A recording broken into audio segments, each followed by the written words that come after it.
Party को challenge दिया कि राहुल जी भाजपा के किसी भी युवा मोर्चे के नेता के साथ डिबेट कर रहे हैं, तो हम लोग भी चैलेंज देते हैं, आओ अमित भाई गांधीनगर महात्मा मंदिर के कैंपस में आपके और हमारे बीच में डिबेट हो जाए। डिबेट के 3 मुद्दे रहेंगे,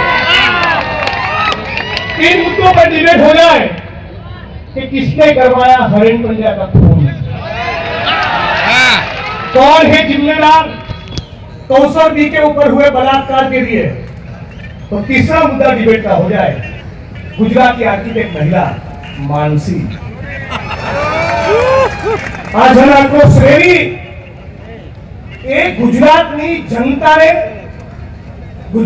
જનતાને આત્માને ઝંઝોળવા માટે છે, અને એટલા માટે ઝંઝોળવા માટે છે કે આ ધરતી એ રવિશંકર મહારાજ, ઇન્દુલાલ યાજ્ઞિક અને નરસિંહ મહેતાની ધરતી છે।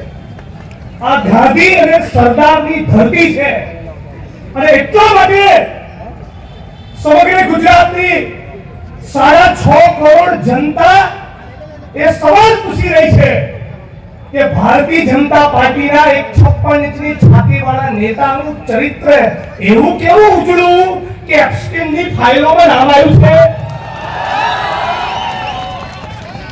બહુ મોટા ઉપાડે દેશ ને દુનિયા માં જીન ફાકા ફોજદારી કરો છો, હવે કેમ બોલતી બંધ થઈ ગઈ? આવો ને જવાબ આપો કે જેફરી એસ્ટીન ની જોડે આ વિશ્વગુરુ તમે શેની સલાહ લેવા જતા હતા? વિશ્વગુરુ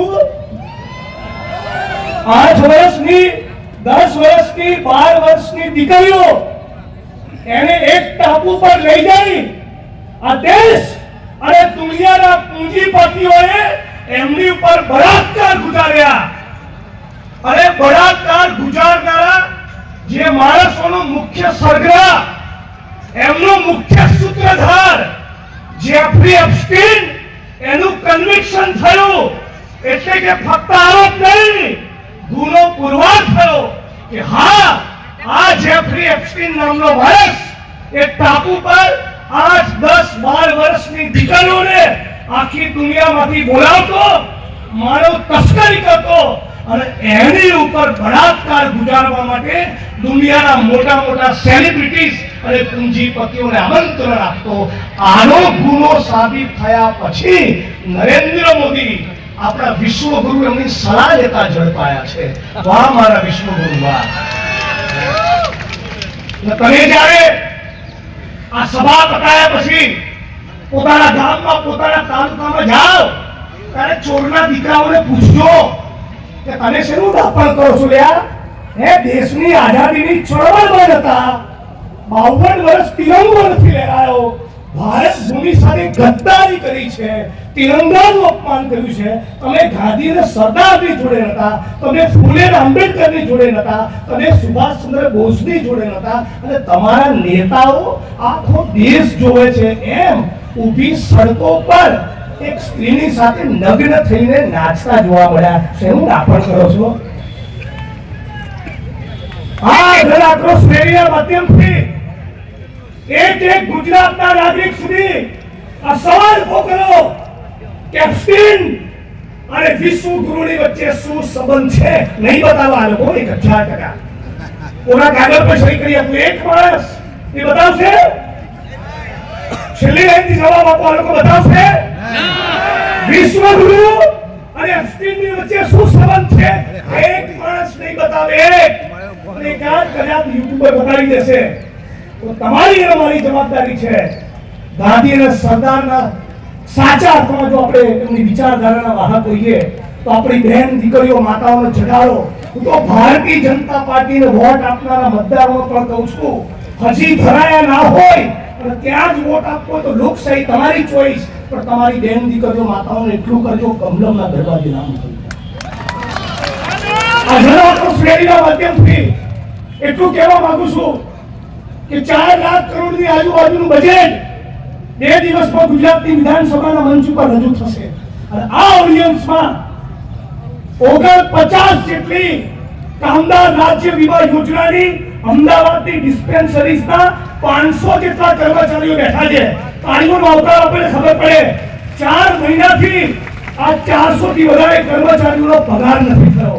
એટલે આ મંચ એ માંગ લઈને ઊભું છે કે આ તમામ કર્મચારીઓનો તો પગાર થાય, પણ સમગ્ર ગુજરાતમાંથી ફિક્સ પગાર, આઉટસોર્સિંગ અને કોન્ટ્રાક્ટ સિસ્ટમને કાયમ માટે ચોકડી મારવામાં આવે. આ મંચ એ નારો બુલંદ કરવા માટે છે કે ગુજરાતના ખેડૂતોના દેવા માફ કરો અને ડ્રગ્સનો કાળો કારોબાર સાફ. ગુજરાતનો જે પણ મંત્રી કહેવાય એ ગુજરાતની આ ભૂમિનો ગદ્દાર કહેવાય, એ કહેવા માટે મંચ પર આવ્યો છે. આ તમામ લોકોને મારી વાણીને વિરામ આપતા પહેલા એટલું કહીશ, આ સંઘીઓ છે ને એ ગમે તેટલો ફાટવા કરે, ભલે 150 સીટના 1 નંબરના કાયર છે. બુઝદિલ, આમનો ઇતિહાસ ગદ્દારીનો અને બુઝદિલીનો છે. આ ખોટા કેસ કરવા સિવાય અમને કોઈ ત્રેવડ નથી. આમની સામે તો છાતી ખોલીને લડો, ગુજરાતના ખૂણે ખૂણે લડો અને ગુજરાતની વર્તમાન અને આવનારી પેઢીને થવું જોઈએ કે ચરસ ગાંજો દારૂ ડ્રગ્સના મુદ્દે કોઈએ સાચા અર્થમાં ઇન્કલાબ કર્યો હોય કે ઇન્ડિયન નેશનલ કોંગ્રેસ અને કોંગ્રેસ પાર્ટી કરીને બતાવ્યું. આજે છેલ્લી વાત કરીને વાળીને વિરામ આપું છું. તાલુકા જિલ્લા પંચાયતની ચૂંટણીઓ છે. તાલુકા જિલ્લા પંચાયતની ચૂંટણીમાં પૂરી તાકાત, પૂરા ઉત્સાહ અને જોમથી આપણે બધા જો મચી પડીએ અને અદ્ભુત પરિણામ આવે તો મને લાગે છે કે 2027 નો દરવાજો પણ આપણા માટે ખુલશે.